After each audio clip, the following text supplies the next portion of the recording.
dedicated to Eastern and Southern Kentucky. This is WYNT Mountain News First at 4.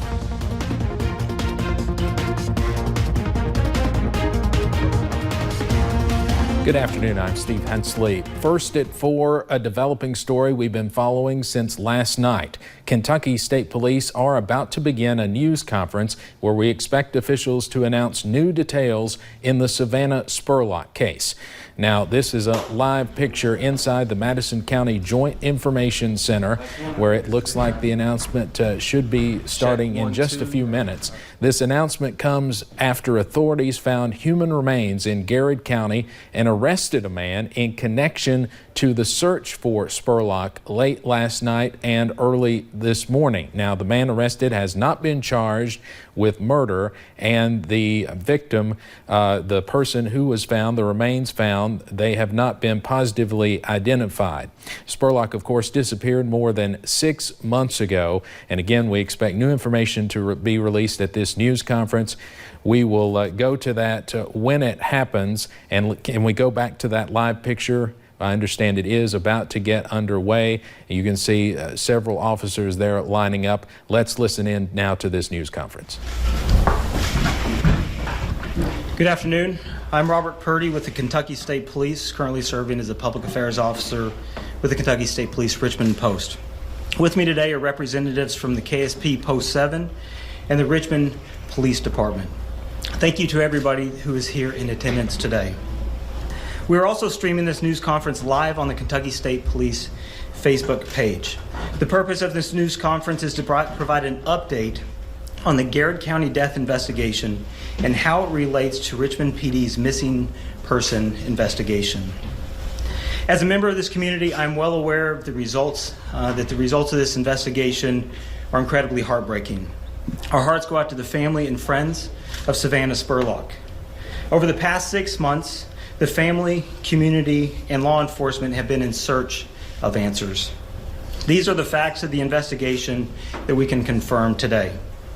The Richmond Police Department was contacted yesterday afternoon in reference to a possible location of human remains behind a residence on Fall Lick Road in Garrett County. As a result of the information that was received, the Richmond Police Department notified the Kentucky State Police. Multiple law enforcement agencies, including the Kentucky State Police, Richmond Police Department, Garrett County Police Department, Lancaster Police Department, and the FBI responded to the scene and secured the area. A coordinated search of the property was conducted late last night, resulting in the discovery of human remains just before midnight. The recovered body was removed from the scene and taken to the State Medical Examiner's office in Frankfort for an autopsy and identification. As a result of the autopsy, we can now confirm that the remains are those of Savannah Spurlock, who went missing on January 5th after leaving a Lexington bar with 3 individuals. Initially, Savannah was reported as a missing person to the Richmond Police Department, who have been following up on multiple tips and leads about her disappearance over the past 6 months.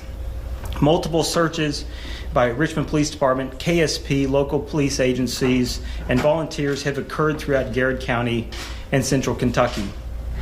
As part of the initial investigation by Richmond Police Department, the 3 men last seen with Savannah Spurlock were identified and interviewed, one of which was David Sparks.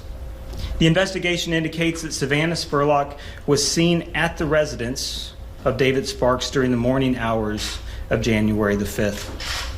As a result of the ongoing investigation, David Sparks, 23 years old, of Lancaster, Kentucky, was arrested early this morning in connection to the recovery of Savannah Spurlock's body.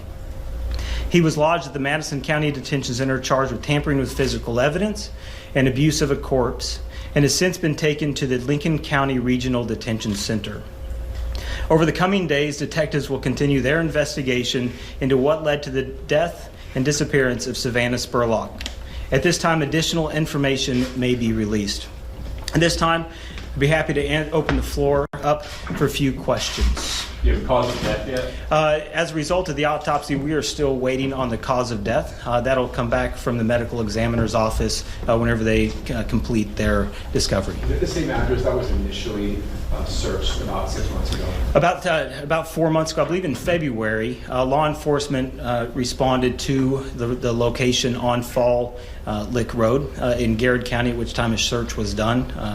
The property is owned by some of Mr. Sparks' family members. And during that search, no body was found on the property? During that search, no body was found. That's correct. So you think that the body may have been brought back to that property? There's a lot of things that we're going to be continuing to look at in the coming days and weeks as part of the ongoing investigation, trying to determine when the body may have been placed there. Can you briefly explain the nature of the charges, why he was charged with what he was? Yeah, as a result of the ongoing investigation, the information that we had, based upon her location, where she was located, we felt that the abuse of the corpse and tampering with physical evidence was a charge that we could, actually charge him with this morning. What's the status of the two other men that were seen for that night? As far as the other two individuals, there haven't been any charges at this time, so I don't want to get into any kind of speculation about what may happen. Do you expect any charges going forward? I don't know of any charges moving forward. After the discovery of the body early this morning and late last night, we're really still pretty early into this investigation. Over the coming days and weeks, there's going to be a lot of questions that we still have to answer. You guys were brought to the property last night on a call of bad odor. Do you believe that she was alive previous to the last 24 hours? No, I don't believe that there's any indication that she was placed there recently. I think that the odor is what kind of indicated, and that's what the information that we received yesterday, that's what led us there. What do you mean she was found in an unnatural position?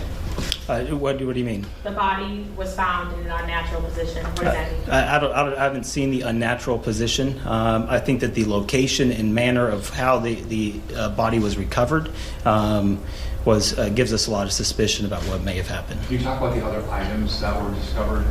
As far as the specific items that were recovered, all of that is sensitive to this investigation. Those are specific details that we won't be able to release and should be coming out in court proceedings. Did the Sparks parents tell you how they feel? How are they doing? I have not spoken to his family personally, and so I think that we have been in contact and communication with them. All right, you've been listening to a state police news conference in Richmond updating us on the Savannah Spurlock case. Just to wrap up what was said, if you've been following the story since late last night, there was a heavy police presence at this home in Garrett County where human remains were found just before midnight. This came after a tip police received, and the biggest news out of this police news conference is that the remains found are confirmed to be Savannah Spurlock, who's been missing since the beginning of January, more than 6 months. Now, a man was also arrested early this morning at the scene, who was at the scene with Spurlock in January, one of 3 men. David Sparks was arrested early this morning. He is charged so far with tampering with evidence and abuse of a corpse. Police have not charged him with murder right now. Of course, the investigation is ongoing and no cause of death has been released. But this case has made national news over the past several months. So just a flurry of activity in the last 24 hours. But we do now know that Savannah Spurlock is dead. Her remains found late last night. We'll continue to follow this story and continue to monitor that news conference, and our Phil Pendleton is at that news conference, and we will hear from him coming up at 6 o'clock with the very latest on this case. Now let's go to Chief Meteorologist Paige Noel for a quick weather update.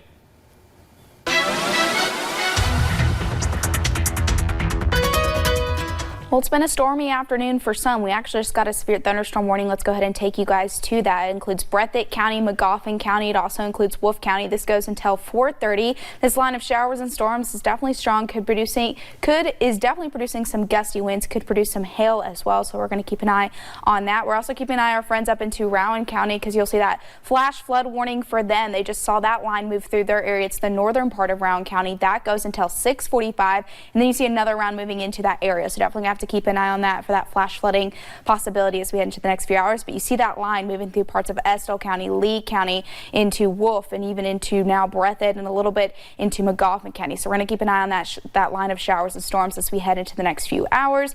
Then we're also keeping an eye on our friends down in Tennessee, Campbell County and Claiborne County, Tennessee. We know Campbell County has seen a little bit of flooding this evening, so they are under that aerial flood advisory. That goes until about 5:30. But looking at radar, like I said, some of us dealing with those showers and storms, others not. You see that second line just moving out of Lexington. That'll be moving into our area, so we'll have a full update on what this week's forecast looks like, and especially this weekend, coming up in just a few short minutes. Steve.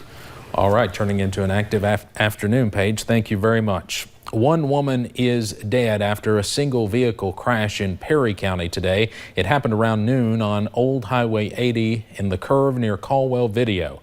Nobody else was in the car. Officials suspect the car hydroplaned due to wet road conditions. The victim's name has not been released yet. We hope to have much more at 5:30. Sunday night will mark 2 weeks since Black Jewel miners were working. Now local and state leaders are working around the clock to get these miners what they need. Another meeting was held in Hazard today. WYMT's Will Puckett was there this morning.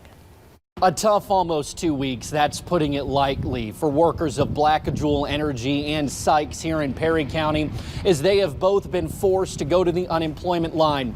But across eastern Kentucky, people are coming together to help those workers who are facing tough times. One of those events was held here in Hazard today as workers with EKSEP and multiple other agencies across the Commonwealth and especially here in eastern Kentucky came out to work with these miners and workers who are facing these tough decisions. Perry County Judge Executive Scott Alexander was on hand, and he said while there are tough days ahead, there is hope in that this community is coming together to make sure that these workers are okay. They're at their hardest moment, and they will have hardships ahead, but there is better days. There's different jobs coming. There's a government that's working.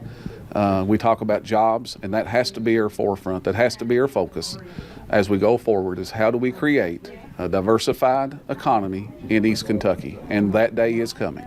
Now, there is no telling when or if these workers will go back to work. There is a lot of things going on behind the scenes that officials are working on to try and make sure that families that are impacted by these decisions are going to be okay. In Perry County, Will Puckett, WYMT Mountain News.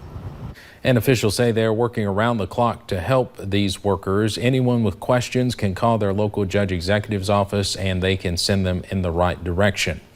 Meanwhile, several people in Harlan are running throughout the county today to raise money for Black Jewel coal miners. Joyce Ching, owner of Panda Garden in Harlan, says she understands firsthand the domino effect the bankruptcy has on the entire community. She and other avid runners are going through the county today collecting donations to help those miners. They are asking every business and person they run into to donate money for the cause. Got my bag ready, got my backpack ready, so I told her, if you don't have no dollar, give me a quarter, a penny, even a penny will work. The runner's goal is to get $5,000 by the end of the day, and they are expected to stop running at 6 this evening. People who live in Breathitt County are invited to attend a public information meeting tonight to discuss a proposed project to improve Kentucky 15 in the city limits of Jackson. The meeting is tonight from 5 p.m. until 7 at the LBJ Elementary School in Jackson. Kentucky Transportation Cabinet District 10 is hosting the open house. The proposed project will improve the capacity on Kentucky 15 between the Kentucky 1812 intersection and the intersection of Kentucky 30 and New Kentucky 15 near the Shell Food Mart. Let's head over to Wall Street now on this Thursday afternoon. A good one today. The Dow closes up more than 227 points.